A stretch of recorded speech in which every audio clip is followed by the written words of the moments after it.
Propose చేసాడా, ప్రేమించుకున్నారా? మా నాన్నకు తెలియకుండా నేను ఏది చేయను అని చెప్పి అతన్ని పక్కకు పెట్టాను. ఇంత నచ్చినటువంటి అబ్బాయి దూరం అయ్యాడు అనేటటువంటి బాధ నీకు ఏ కోసానా అనిపించలేదు?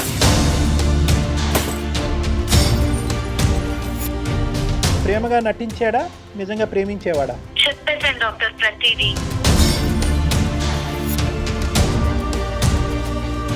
మంచిగా మాట్లాడి రాబట్టాడు అనేటటువంటి పాయింట్ అక్కడ ఇంపార్టెంటా? చెప్పేశాను, అదే ప్రేమలో మొత్తం చెప్పేశాను. తారుమారైపోయిందండి. నేను ఎక్స్పెక్టేషన్స్ అన్ని తారుమారైపోయాయి మేడం. నివృత్తి చేసుకోడా ఆ అమ్మాయిని అడిగి? కొట్టినా పర్వాలేదు డాక్టర్, నేను కాసేపు మందు రాసుకున్నా నొప్పి మర్చిపోగలను, కానీ మనసుకు తగిలిన గాయం మాత్రం నాకు అసలు బాధదు డాక్టర్. ఒకసారి సూసైడ్ అటెంప్ట్ దాకా వెళ్ళి ఆగిపోయాను. చిచ్చి ఇలా చేయడం ఏంటి నేను అని.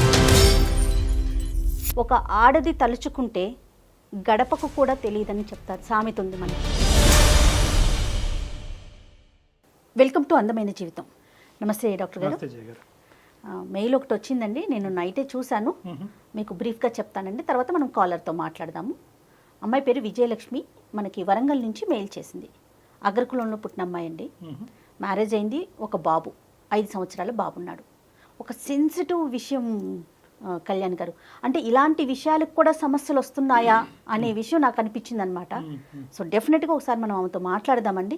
బ్రీఫ్గా నేను చెప్పాను, మిగతాదంతా తన మాట ద్వారా విందాం మనం. తప్పకుండా కాల్ చేయనండి. చేయండి ప్లీజ్.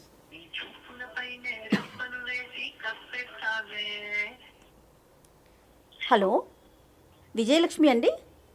అవునండి. నేను సుమన్ టీవీ అందమైన జీవితం ప్రోగ్రామ్ నుంచి కాల్ చేస్తున్నానండి. నాతో పాటు డాక్టర్ గారు కూడా ఉన్నారు, మాట్లాడొచ్చా మీతో? మేడం చెప్పండి మేడం. అమ్మా నమస్తే. విజయ కదమ్మా? విజయలక్ష్మి. అవును సార్, నమస్తే సార్, నా పేరు విజయలక్ష్మి అండి. డాక్టర్ గారు, అసలు నా సమస్య ఎంత విచిత్రమైన సమస్య అంటే డాక్టర్ గారు, బయట ప్రపంచాన్ని నమ్మలేం సరే, ఇంట్లో మనిషిని కూడా నమ్మలేని పరిస్థితిలో నేను ఈ మెయిల్ చేయడం జరిగింది డాక్టర్ గారు. సో నేనేంటంటే మదర్ లేకుండా పెరిగిన చైల్డ్ అన్నమాట. నా తర్వాత చెల్లెలు ఉంది. మా డాడీ నానమ్మ అండర్ లో నేను పెరిగాను. ఓకే. నేను చిన్నప్పుడే, నాకు 7-8 ఇయర్స్ ఉన్నప్పుడే మమ్మీ డాడీ సమ్ డిస్ప్యూట్స్ తో వాళ్ళు దూరం అయిపోయారు. అప్పటి నుంచి డాడీ దేంతో దూరం అయ్యారు? వాళ్ళకి ఇంకా క్లాషెస్, వాళ్ళ మధ్యనే సరిగ్గా మ్యూచువల్ గా సరిగ్గా లేక క్లాషెస్ వచ్చి దూరం ఉంటున్నారు వాళ్ళు. ఓకేనమ్మా, విడిపోలేదు అంటే డైవర్స్ అవ్వలేదు కానీ దూరంగా ఉంటుంది. అఫీషియల్ డైవర్స్ అవ్వలేదు డాక్టర్. సో అలా పెరిగిన సిచ్యువేషన్ లో నన్ను చాలా జాగ్రత్తగా, అంటే రెస్ట్రిక్టెడ్ గా, అమ్మ లేదు కదా జాగ్రత్తగా అన్నట్టుగా పెంచుకొచ్చారు. సో అయిపోయింది, నేను మంచి మెరిట్ స్టూడెంట్ ని, కాలేజ్ లో టాప్, క్యాంపస్ లో రిక్రూట్ అయిపోయాను, జాబ్ చేసుకుంటున్నాను డాక్టర్. ఇంకా మా ఫాదర్ ఏమనుకున్నారో ఏంటో, ఇంకా ఒక అమ్మాయికి పెళ్లి చేసేద్దామనే థాట్ లో ఆయన ఉన్నారు. ఇంటికి పెద్ద నేనే, సరే సంబంధాలు చూడటము చేయడము అన్ని చేస్తున్నారు. ఈ మ్యాచ్ వచ్చింది డాక్టర్ నాకు, మా హస్బెండ్ ది. జాబ్ లో ఉన్నప్పుడే నేను మ్యాచ్ వచ్చింది, ఇంకా ఓకే సెటిల్ అయ్యాను కదా, నేను మా నాన్న వాళ్ళని కూడా చూసుకోవచ్చు, నాకు ఒక ఫ్యామిలీ అవుతుంది అని ఒక థాట్ తోటి పెళ్లికి ఒప్పుకున్నాను. సేమ్ 2016 లోనే మ్యారేజ్ కూడా అయిపోయింది. ఆయన అప్పుడు అసలు ఎంత బాగా మాట్లాడారంటే, నీ మనసులో ఉన్నవన్నీ నాకు చెప్పు, మన ఇద్దరి మధ్య ఎలాంటి ట్రాన్స్పరెన్సీ ఉండకూడదు, రేపన్న రోజున ఎవరు థర్డ్ పర్సన్ మనకి రాకూడదు అని చెప్పి ఎంత బాధ్యతగా మాట్లాడి కూర్చోబెట్టారో. ఆయన ప్రేమకి నిజంగా నేనైతే మా నాన్న తర్వాత ఎక్స్పెక్ట్ చేసుకున్నాను డాక్టర్ ఆయన్ని. అలాంటి సిచ్యువేషన్ లో నా బాధలని చెప్పమని అడిగేసరికి, ఇన్ని రోజులు తల్లి లేకుండా పెరిగి చెప్పేసుకున్నా అన్ని చక్కగా. చిన్నప్పటి నుంచి నేను ఎలా పెరిగాను ఏంటి, అమ్మా నాన్న చిన్నప్పటి నుంచే నీ చిన్నతనం నుంచే విడిపోయి దూరంగా ఉంటున్నారు, నువ్వు ఒంటరిగా నాన్నతో పాటే పెరిగావు అనేటటువంటి అంశం అయితే కనుక పెళ్లికి ముందే తెలుసు అతనికి. అదంతా తెలుసు. ఏ కారణం చేత అంటే, ఇప్పుడు నాకు ఇంకా కారణం చెప్పలేదు నువ్వు, అమ్మ నాన్న ఏ కారణం చేత దూరం అయ్యారు అన్నది, ఆ కారణం కూడా తెలుసా మీ భర్త గారికి? ఏ కారణం అమ్మా, అంటే నువ్వేం తప్పుగా అనుకోకపోతే ఏ కారణం చేత అమ్మ నాన్న దూరం అయ్యారమ్మా? అంటే మా అమ్మగారు కొంచెం డిఫరెంట్ బిహేవ్ చేయడము, అంటే వర్కింగ్ ఉమెన్ ఆవిడ ఇష్టం ఉన్నట్టుగా చేసేయడము, చెప్పింది వినకపోవడము, మా ఫాదర్ కి కొంచెం రఫ్ గా బిహేవ్ చేయడం. ఎందుకంటే మగవాళ్ళు కొంచెం లిమిట్ లో ఉంటేనే వాళ్ళు యాక్సెప్ట్ చేస్తారు అనే ఎందుగా ఉంటుంది కదా, అలా ఉండకుండా ఆవిడ ఇష్ట ప్రకారంగా ఉండడం వల్ల మా నాన్నకు కూడా నచ్చలేదు. నువ్వు ఇలా ఉండద్దు అని చెప్పి చూశారు. ఆవిడ నా ఇష్టం, నేను ఇలాగే ఉంటాను అని చెప్పి కొంచెం రఫ్ గా మాట్లాడడం, ఇలా చేయడం జరిగింది డాక్టర్. దాని వల్లే వాళ్ళు దూరంగా ఉన్నారు. ఇప్పటికే ఆవిడ బిహేవియర్ లో మార్పు లేదని ఇంకా అలా కంటిన్యూటీ అలాగే ఉంది డాక్టర్ గారు. మ్యారేజ్కి ముందు ఐ మీన్ మ్యారేజ్ అయినాక మొత్తం మీకు సంబంధించిన ప్రతి విషయం కూడా ఆయనతో షేర్ చేసుకున్నారు అంతేనా విజయలక్ష్మి? ప్రతిదీ చెప్పాను మేడం. ఎలా అంటే కాలేజ్ తర్వాత ఇవన్నీ చెప్పాక కాలేజ్ డేస్ లో కూడా నీకు ఏమన్నా లైఫ్ ఎలా ఉండేది, నువ్వు స్టూడెంట్ మెరిట్ స్టూడెంట్ గానీ ఏమన్నా ప్రపోజల్స్ కానీ నీకు నచ్చిన వాళ్ళు కానీ ఇలా ఎవరైనా ఉన్నారా అని ఈ వేలో అడగడం స్టార్ట్ చేశారు డాక్టర్. ఓకే. నేను దానికి కూడా చెప్పాను. అంటే నాకు ఒక అతను వచ్చి ప్రపోజ్ చేశాడండి, అతనికి నేనంటే ఇష్టమని చెప్పాడు, పెళ్లి చేసుకుంటానని చెప్పాడు. కానీ నేను మా నాన్నను మాట్లాడాలి, మా నాన్న ఓకే అంటే నాకు పర్వాలేదు, మా నాన్నకు తెలియకుండా నేను ఏది చేయను అని చెప్పి అతన్ని పక్కకు పెట్టాను. అతను వచ్చి మా నాన్నతో మాట్లాడడం జరిగింది. మా నాన్నగారు ఒప్పుకోలేదండి దానికి. ప్రపోజ్ చేశాడా, ప్రేమించుకున్నారా? లేదు డాక్టర్, నాకు వచ్చి ప్రపోజ్ చేశాడు ఆయన. నీ మనసులో అతనికి ఒక స్థానం ఉండేదా ఆ టైంలో? ఉంది డాక్టర్. ఎందుకంటే సేమ్ క్లాస్, అతన్ని చూస్తూ ఉన్నాను, అతను మాట్లాడటము, అతని బిహేవియర్ వేరే వాళ్ళతో ఉండేది. So you loved him. నీకు అతనంటే ప్రేమ ఉండేది? ఉండేదండి. ఎక్కడో సాఫ్ట్ కార్నర్ ఉండేది, నాకు ఇష్టపడి ఉంది. అంటే నేను ఇలా చెప్పాను, మా ఫాదర్ ఒప్పుకుంటేనే చేసుకుంటాను. అతను వచ్చి అడగడం జరిగింది మా ఫాదర్ ని. మా ఫాదర్ ఒప్పుకోలేదు, డైరెక్ట్ గా ఒప్పుకోలేదు. రీజన్ ఏమై ఉండొచ్చు Vijayalakshmi? Caste madam. Okay okay. And ఇక్కడ తేవచ్చు ఏమో ఓపెన్ గా చెప్పేస్తున్నాను, బట్ మాది కొంచెం పెద్దది, వాళ్ళది కొంచెం తక్కువ. ఆ ఒక్క రీజన్ తో మీ ఫాదర్ యాక్సెప్ట్ చేయలేదు? నేను లవ్ చేసినా పర్లేదు కానీ క్యాస్ట్ డిఫరెన్స్ వస్తే నేను చెయ్యను ఓకే అని చెప్పి ఆ అబ్బాయికి చెప్పే రకంగా అబ్బాయికి చెప్పి పంపించి నాతో తర్వాత కూర్చొని మాట్లాడారు మేడం. మాట్లాడి వద్దమ్మా నీకు రేపు లైఫ్ ఉండదు అన్ని చెప్తే, సరే డాడీ చిన్నప్పటి నుంచి మీరు చెప్పిందే నేను విన్నాను కాబట్టి నా లైఫ్ ఏంటో మీకు తెలుస్తుందని నేను కూడా కాంప్రమైజ్ అయిపోయి జాబ్ లో జాయిన్ అయిపోయి పెళ్లి చేసేసుకున్నా ఆయనని. ఇదే మాట ఈయనకి కూడా చెప్పాను, మా హస్బెండ్ కి కూడా. కాదు విజయలక్ష్మి నాన్నగారు మీతో మాట్లాడినప్పుడు మీరు కన్విన్స్ అయ్యారా, లేకపోతే పరువు మర్యాద ఇవన్నీ ఆలోచించి ఆగిపోయారా? లేదు, మా నాన్నగారు చెప్పిన వేలో నేను చాలా కన్విన్స్ అయ్యాను. ఎందుకంటే మా నాన్నగారు వాళ్ళది కూడా లవ్ మ్యారేజ్ అండి. వాళ్ళది లవ్ మ్యారేజ్, వాళ్ళకి తెలుసు ప్రేమ అంటే, ఆయనకి తెలియకుండా లేదు. కాకపోతే చూసారు కదా ఇలా అయిపోయింది. ఆయన ఏం జాగ్రత్త తీసుకున్నా నాకు తీసుకుంటారని తెలిసి నమ్మకం ఉంది నాకు. ఓకే. కానీ ఫస్ట్ లవ్ లాగే అనిపిస్తుంది. ఇంత నచ్చినటువంటి అబ్బాయి దూరం అయ్యాడు అనేటటువంటి బాధ నీకు ఏ కోసానా అనిపించలేదా? ఆ పెయిన్ ఏమైనా ఫీల్ అయ్యారా మీరు? ఆ పెయిన్ చాలా ఫీల్ అయ్యానండి లోపల, చాలా అంటే చాలా. కానీ మా నాన్నగారు నన్ను 25 ఏళ్ళు పెంచిన ప్రేమకి నేను ఒక విలువ ఇవ్వాలి. అంటే తను రెండు ఇష్యూస్ ని బేరీజ్ వేసుకుంది డాక్టర్ గారు, రెండు వైపులా ఆలోచించుకుంది, చాలా మెచ్యూర్డ్ గా ఆలోచించింది అనుకోవాలేమో. రైట్ విజయలక్ష్మి, నెక్స్ట్ ఏంటండి? మా హస్బెండ్ కి చెప్పానండి కూర్చోబెట్టి, ఇలా జరిగిందండి, మా నాన్నగారు ఒప్పుకోలేదు, సరే మేము కూడా హ్యాపీగా ఎవరికి వాళ్ళు మూవ్ ఆన్ అయిపోయాం లైఫ్ లో అని చెప్తే మా హస్బెండ్ కూడా చాలా పాజిటివ్ గా తీసుకున్నారు. ఇవన్నీ జరుగుతుంటాయి లైఫ్ అన్నాక ఉంటాయి అని చెప్పారు. అసలు నేనైతే చాలా హ్యాపీ అయ్యాను, అమ్మయ్య నా లైఫ్ లో మా హస్బెండ్ కి తెలియని విషయం అంటూ ఏం లేదు, ఇంకా నా లైఫ్ చాలా బాగుంటుంది, ఫాదర్ తర్వాత ప్రేమగా చూసుకునే హస్బెండ్ దొరికాడు అని ఒక హోప్ తో వచ్చేసింది మొత్తం లైఫ్. కాదు విజయలక్ష్మి, మీకు మ్యారేజ్ అయిపోయిన తర్వాత ముందతను మళ్ళీ ట్రై చేయటం కానీ మీతో మాట్లాడే ప్రయత్నం చేయటం కానీ అలా ఏం జరగలేదు? కాంటాక్ట్ లో ఉన్నావమ్మా? లేదండి, నేను అసలు కాంటాక్ట్ లో లేనండి అతనితో. నార్మల్ గా ఫేస్బుక్ లో అతను ఉండడము, ఫ్రెండ్స్ లిస్ట్ లో అన్ని ఉంటాయి. కాకపోతే నేను అతన్ని కాంటాక్ట్ చేయడము, అతను నన్ను కాంటాక్ట్ చేయడం అనేది ఇప్పుడు దాకా జరగలేదండి. మంచిగా మాట్లాడి రాబట్టాడు అనేటటువంటి పాయింట్ అక్కడ ఇంపార్టెంటా, లేదంటే నువ్వు ఎలాగన్నా చెప్పిండే?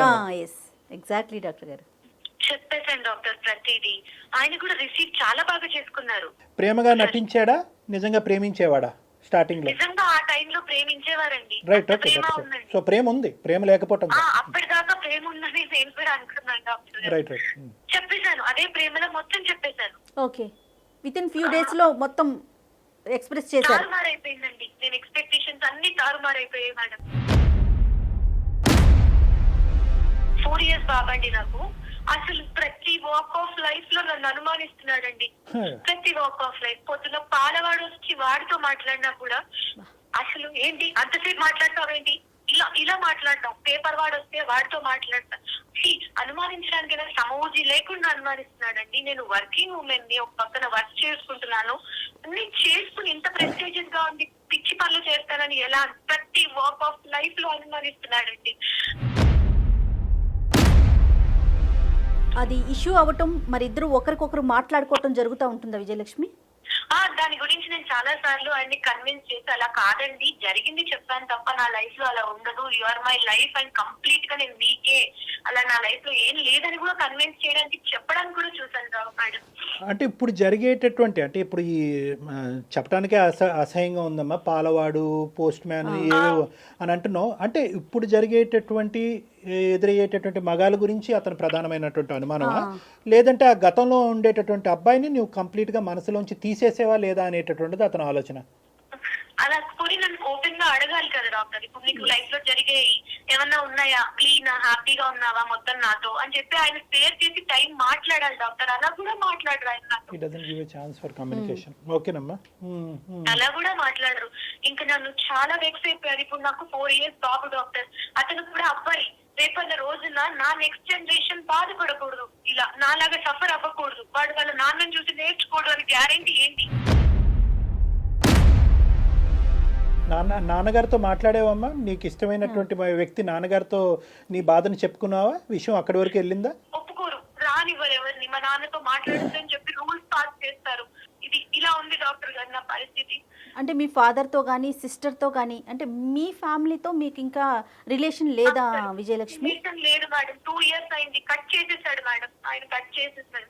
సరేనండి, అంటే డైరెక్ట్గా రిలేషన్ లేదు. మీరు ఒక ఎంప్లాయీ బయటకు వెళ్తారు కదా, బయట ఎక్కడైనా కలిసే ప్రయత్నం కానీ ఈ 2 yearsలో ఎప్పుడైనా మీరు కలిసి మీకు జరిగిన ఈ పెయిన్ని నాన్న ముందు ఏమన్నా డిస్కస్ చేశారా, పోనీ సిస్టర్తో కానీ? లేదండి, నాన్న ముందు డిస్కస్ చేసే ఛాన్స్ నాకు ఇవ్వలేదు. నేను బయటికి వెళ్తాను కానీ రాగానే నా ఫోన్ చూడడం, ఇలాంటివి అనుమానం అంటే ఇక్కడి నుంచి కదా మేడం. నా ఫోన్స్ చూడడం, నేను ఎవరితో మాట్లాడాననేది చూడడం, ఇవన్నీ చేసి నేను ఆల్రెడీ ఫోన్ రాగానే ఆయనకి ఇచ్చేస్తాను మేడం. ఎందుకంటే ఇలా మాట్లాడుతున్నారు కదా, కొంచెం నమ్మకం క్రియేట్ చేయాలి.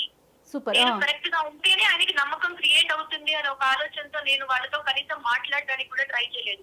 నాలో మార్పు ఉంటుందంటే ఆయన మారుతాడనే చిన్న ఆశతో వెయిట్ చేస్తున్నానండి. మాటల టార్చర్ వరకేనా లేదంటే చేతలు? అసలు అక్కర్లేదు, మాటలు చాలా మనసులో ఎలా గుచ్చుకుంటాయంటే ఆయన మాట్లాడే మాటలు చిన్న చిన్న మాటలు. అసలు చివరికి ఎవరన్నా అవనేది అసలు వాడెవరు అని కూడా మాటలతో హింసిస్తున్నాడు అతను.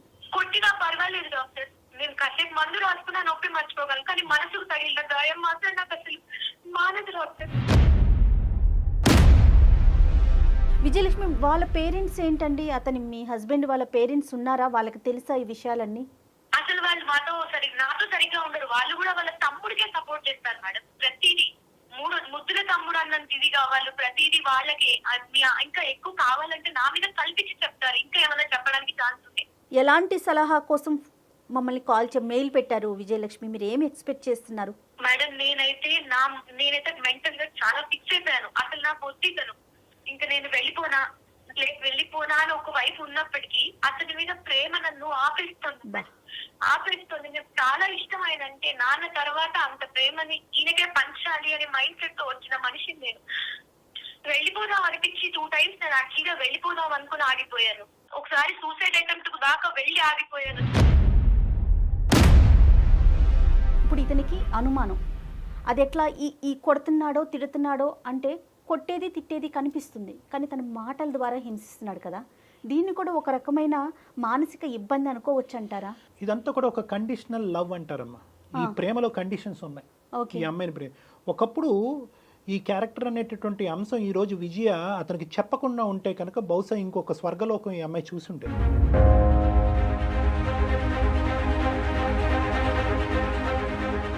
అతను కూడా అటువైపు నుంచి ఒక ఫిక్స్డ్ ఐడియాతో ఈ మ్యారేజ్లోకి వచ్చాడు. ఏంటంటే కనుక నాకు వచ్చేటటువంటి భార్య పెళ్లికి ముందు కానీ పెళ్లి తర్వాత కానీ పూర్తిగా నా మనిషి అయి ఉండాలి, నాకు తప్ప ఎవరికి సంబంధించినటువంటి వ్యక్తి అయి ఉండకూడదు అనే ఫిక్స్డ్ ఐడియాతో వచ్చాడు. ఈ ఫిక్స్డ్ ఐడియా దగ్గర నుంచే ఈ ఫిక్స్డ్ అనుమానం అన్న స్టార్ట్ అవుతుంది. ఇప్పుడు ఈ అమ్మాయి అంటే అసలు ఆ విషయం చెప్పకపోతే అతని బిహేవియర్ ప్రకారం మంచిగానే ఉండేవాడు అంటారా? కానీ ఇక్కడ ఏంటంటే catch-22 సిచ్యువేషన్ అంటారు దీన్ని. అంటే చాలా డిఫికల్ట్. నీకు ఎదురుగా కూర్చునే 10 రోజుల క్రితం పరిచయమైనటువంటి ఒక వ్యక్తి యొక్క మనస్తత్వం పూర్తిగా తెలియకుండా అతను ప్రేమగా మాట్లాడాడు, మంచిగా మాట్లాడాడు అని చెప్పి నువ్వు కథంతా విప్పి అతనికి చెప్పటం అయిపోయినటువంటి కథ. ఇప్పుడు నా మనసులో లేదు, ఆ ప్రేమ అనేటటువంటిది నేను అక్కడ ఆపేశాను అనేటటువంటి కథను ఇప్పుడు నీ భర్తకు చెప్పటం వల్ల నువ్వు కొత్తగా నీ జీవితంలో హింస అనేటటువంటి అంశానికి ఒక తావునిస్తున్నావా అనేటటువంటి ప్రశ్నని నేను వాళ్ళకి సహజంగా అడుగుతా. సో ఇక్కడ విజయ డైలమా కూడా అంతే. విజయ డైలమా ఇక్కడ ఏమైంది, అరే చెప్పేసేయాలి, భర్తే కదా ఇంత ప్రేమగా మాట్లాడుతున్నాడు, తండ్రి తర్వాత ఇంత ప్రేమనిచ్చినటువంటి వ్యక్తి ఇతనిలాగే అనిపిస్తున్నాడు, నేను అదే ప్రేమను అతనికి ఇవ్వాలి, కాబట్టి మా ప్రేమ స్వచ్ఛంగా ఉండాలంటే మనసు విప్పి నేను మాట్లాడాలని ఈ అమ్మాయి చెప్పేసి. ఇక్కడ మళ్ళీ మనం విజయతో మాట్లాడిన దాని ప్రకారం అతని వైపు నుంచి అతను ఏమీ చెప్పలేదు. బహుశా ఉన్నాయో లేవో అది తర్వాత విషయం, బట్ తిను మాత్రం నేను చాలా ట్రాన్స్పరెన్సీగా ఉండాలి అని జరిగిన విషయం జరిగినట్టు పూసగుచ్చి చెప్పింది. ఎస్పెషలీ నా ఉద్దేశం ఏంటంటే అవతల మనిషి యొక్క పూర్తిగా అంటే మీరు ఇంతకుముందు ప్రేమించినటువంటిది ప్రేమించి పెళ్లి చేసుకున్నటువంటి వ్యక్తి అంటే కనుక ఆ కథ డిఫరెంట్.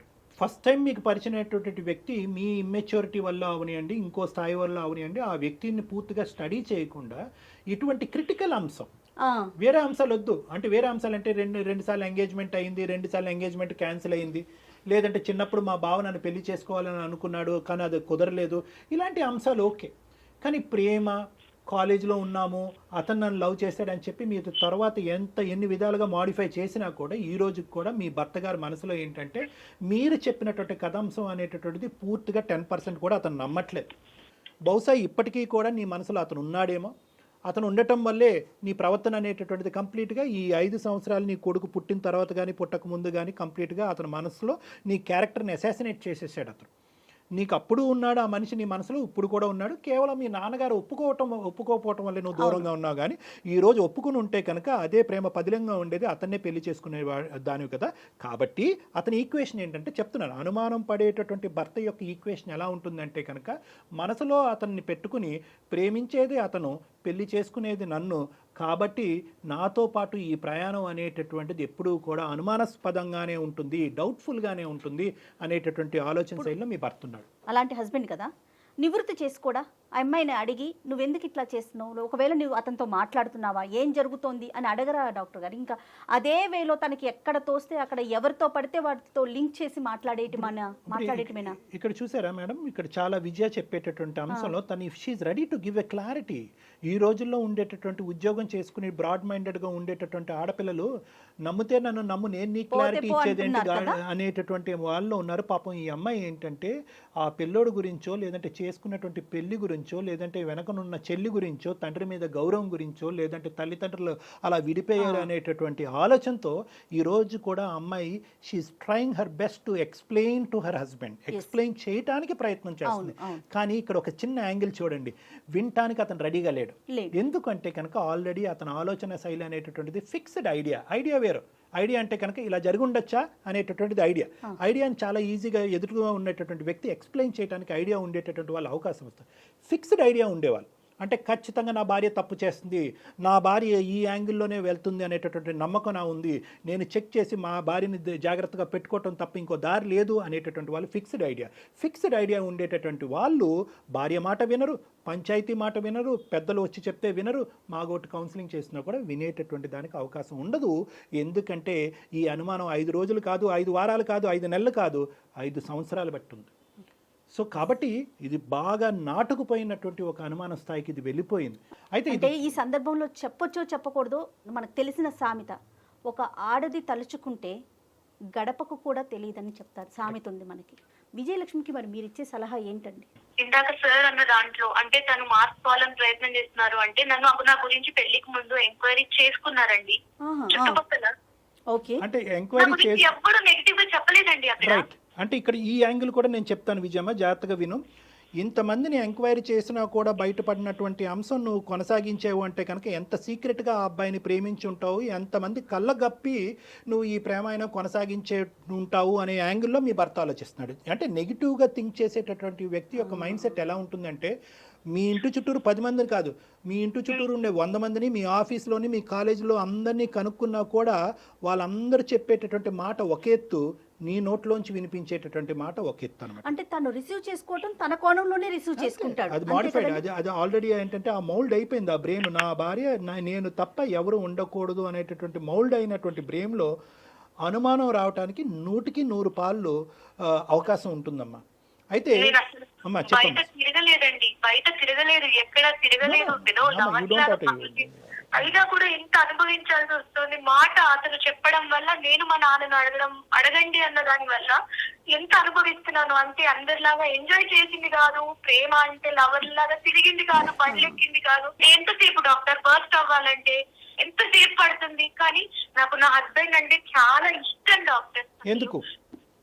ఆయన నాకు అంతే, మా నాన్నంత ప్రేమ. ఎందుకంటే పెళ్లి చేసుకున్నా, నాకు ఆయన అంటే ఇష్టము, నాకు కొడుకున్నాడు, ఆయన చూసుకుంటాడని నమ్మకంతో నేను పెళ్లి చేసుకున్నాను. అంటే ఈ ఒక్క అంశం తీసి పక్కన పెడితే కనుక మిగతా ఇష్యూస్ లో, అంటే ఇంటికి కావాల్సినటువంటి సదుపాయాల్లో, నీకు కావాల్సినటువంటి అవసరాలు తీర్చేటటువంటి అంశంలో అలవాటులు లేకుండా, ఇల్లు ఆఫీస్ తప్ప ఇంకొక లోకం లేకుండా మిగతా అన్ని అంశాల్లో మార్కులు వేస్తావమ్మా నీ భర్తకి? నాకు అసలు మా ఆయన విషయంలో అలా ఎలాంటి లోటు లేదండి. అనుమానం తప్ప. బూజింగ్ ఉందండి, ఆయనకి బూజింగ్ ఉంది, బూజింగ్ అలవాటు ఉంది. ఉన్నప్పుడు ఏం మాట్లాడరండి, పోస్ట్ కాన్షియస్ లో ఉన్నప్పుడే మాట్లాడతారు ఆయన మాటలది. సో తను తెలిసే మాట్లాడుతున్నారు. పోనీ తాగి మాట్లాడతారా అంటే అది వేరండి డాక్టర్. కాన్షియస్ మైండ్ లో లేరని నేను అడ్జస్ట్ అవుతాను. అంటే విజయ్ మాట్లాడుతున్నారు. ఒకటి క్లారిటీ అమ్మా, అంటే ఈ మిగతా అన్ని అంశాల్లో బాగా చూసుకునేటటువంటి భర్త గురించి, లేదంటే అబ్బాయికి ఒక తండ్రి కావాలి అనే ఉద్దేశంతో ఇతనితో ప్రయాణం కొనసాగాల, లేదంటే ఈ అనుమానం అనేటటువంటి యాంగిల్ ఏదైతే ఉందో అనుక్షణం నిన్ను ఇబ్బంది పెట్టడం వల్ల మిగతా అంశాల్లో ఎంత గొప్పగా అనిపించినా కూడా ఇది నేను తట్టుకోలేనటువంటి పరిస్థితిలో ఉన్నాను, నేను మానసికంగా చిదిగిపోతున్నాను కాబట్టి బయటపడాలి అని అనుకుంటున్నారా? To stay. మీరు అన్న సెకండ్ పాయింటే కరెక్ట్. నాకు అన్ని ఇస్తారు, అన్ని బాగుంటాయి, కానీ ఆ నోటితో మాట అనడం ఎందుకు? నువ్వు అన్ని ఇచ్చి మాటతో పోగొట్టుకుంటున్నారు ఆయన వాల్యూని. అయితే ఇక్కడ నువ్వే కౌన్సిలర్ అమ్మ నీ భర్తకి. I'm sorry to say this. నువ్వు ధైర్యాన్ని తెచ్చుకుని అతనిలో కాన్ఫ్లిక్ట్ అవి ఫ్రిక్షన్ అయ్యి గొడవ పెట్టుకోకుండా, నేను ఇంత మానసిక క్షోభను అనుభవిస్తున్నాను, నేను ఇది ఇంకా తట్టుకునేటటువంటి పొజిషన్ లేదు, నా దారి ఏదో నేను చూసుకోవాలి అనుకుంటున్నాను, లేదా నీలో మార్పు తెచ్చుకో, లేదా నా దారి నేను చూసుకుంటాను అనేటటువంటిది ఒక గీత గీయటం అనేటటువంటిది ఇప్పటికే నువ్వు చాలా లేట్ చేసేవేమో అని అనిపిస్తుంది. నేను బ్లాస్ట్ అవటం ఎంతసేపు అంటే, బ్లాస్ట్ అవ్వమనట్లేదు, నిన్ను బ్లాస్ట్ అయ్యి గొడవ పెట్టుకుని అతన్ని ఇంకా హింసావాదం చూపెట్టే పరిస్థితి తెచ్చుకోమని అనట్లేదు. But tell your feeling. నువ్వు బాధపడుతున్నాను కానీ ఇక్కడే పడుంటాను అనే యాంగిల్ అతనికి చూపెడుతున్నావు. నేను బాధపడితే ఇంకా బాధపడేటటువంటి పరిస్థితి వస్తే కనుక బయటపడేటటువంటి ఆలోచనలో నేను ఉంటాను, నాకు అవకాశం ఉంది అనేది నువ్వు అతనికి చెప్పాలి. 100% ఇంకో ఛాన్స్ కూడా ఇచ్చాను డాక్టర్. ఏంటంటే నా ఫోన్ తీసుకెళ్లి ఆయన దగ్గర పెడతాను. అంటే నేను ఏదైనా మాట్లాడట్లేదు, నేను ఎవరితో కాంటాక్ట్ లో లేను, ఆయనకు అలాగైనా నమ్మకం కుదురుతుందేమో. అలా అవ్వదమ్మా. నేను నా మాట విను. నువ్వేంటంటే ఇంక ఇలాగ అన్ని సబ్మిట్ చేసే కొద్దీ అతను ఏమనుకుంటాడంటే కనుక ఎక్కడో ఏవో తప్పులు చేసి వస్తున్నావు కాబట్టి నీ తప్పుని కప్పిపుచ్చేటటువంటి ప్రయత్నంలో ఇంకో ఎత్తుకు పై ఎత్తేసి ఆ ఇన్ఫర్మేషన్ అంతా డిలీట్ చేసి సింపుల్ గా ఫోన్ అతను ముందు పెడుతున్నావు అని అనుకుంటాడు. అనుమానం పడేటటువంటి ఆలోచన శైలిలో ఉండేటటువంటి వాళ్ళకి నువ్వు ఇంకా సబ్మిసివ్ అయ్యి, ఇంకా తలదించుకుని, ఇంకా మెట్టు దిగి ఎక్స్ప్లెయిన్ చేయడానికి అవకాశం లేని చోట ఎక్స్ప్లెయిన్ చేసేటటువంటి పిచ్చి ప్రయత్నం ఇంకా ఆపు. ఇంకా అవసరం లేదు ఇది. It will not happen. If it has not happen for 5 years, it will not happen again. కాబట్టి మీరు ధైర్యం చేయండి విజయలక్ష్మి, ఒక్క స్టెప్ ముందుకు వేయండి. నీ వైపున్న బలం ఏంటంటే, ఏమండి నేను భరించినంతకాలం భరించాను, ఇంక ఇదే కంటిన్యూ అయితే కనుక నీ మాటలు వినడానికి నేను రెడీగా లేను. మీ ఆలోచన శైలి మలుపు తిప్పుకోండి. మలుపుకు తిప్పుకునే అవకాశం లేకపోతే కనుక పదండి, ఎవరైనా పెద్ద మనిషి దగ్గరికి వెళ్దాం, లేదంటే ఎవరైనా డాక్టర్ దగ్గర కౌన్సిలింగ్కి వెళ్దాం. ఈ 3 కండిషన్స్ మీరు ఒప్పుకోనట్టయితే కనుక I just want to leave this house అని చెప్పి కొంత టైం ఫ్రేమ్ ఇచ్చి take a call on it అమ్మా. Take a decision, no problem. ధైర్యంగా ఉండండి Vijayalakshmi. Okay madam, thank you అండి. Thank you so much. Thank you so much. All the best అమ్మా. God bless you. All the best.